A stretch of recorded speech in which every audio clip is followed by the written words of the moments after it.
జానకి కన్నా వెర్రిముండా కొడుకు మరొకడు కూడా ఉన్నాడన్నమాట అనుకుంటూ మర్నాడుదయం గోపాలుడు మళ్లీ ప్రయాణం సాగించాడు. రాత్రి పడే సమయానికి గోపాలుడొక గ్రామం చేరాడు.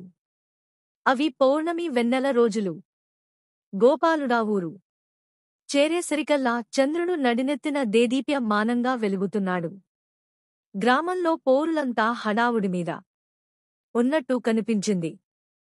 చాదలు, వలలు, బొక్కెనలు తీసుకుని పరిగెత్తిపోతున్నారు. జనం ఎక్కడన్నా కొంపలంటుకుంటున్నాయా అన్నాడు గోపాలుడు ఒక మనిషితో. లేదు, గాడిబావిలో ఇంత వెన్నముద్ద తేలుతున్నది, దానికోసం అంతా పోతున్నారు అన్నాడు ఆ మనిషి. గోపాలుడు బావి దగ్గరికి వెళ్ళాడు. ఊరంతా అక్కడే ఉంది.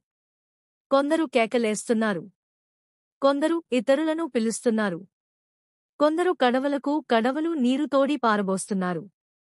అంతా కోలాహలంగా ఉంది. ఆ గుంపులోనుంచి తోసుకుని బావి దగ్గరికి వెళ్లి లోపలికి తొంగిచూశాడు. బావినీళ్లలో చంద్రబింబం కనిపించింది. అది వెన్న ముద్ద కాదరా, చంద్రుడి ప్రతిబింబం అని గోపాలుడు ఆ మూఢులతో చెప్పాడు. కాని వాళ్లెవరూ వినిపించుకోలేదు. ప్రపంచంలో చాలామంది వెర్రి వెధవాయలున్నారని గోపాలుడు తెలుసుకుని ఇంటికి వెళ్ళాడు. జానకిని పెళ్లి చేసుకున్నాడు. ఆమె వెర్రివేషాలు సహించటం నేర్చుకున్నాడు. ఇద్దరూ ఎంతోకాలం సుఖంగా కాపరం చేశారు.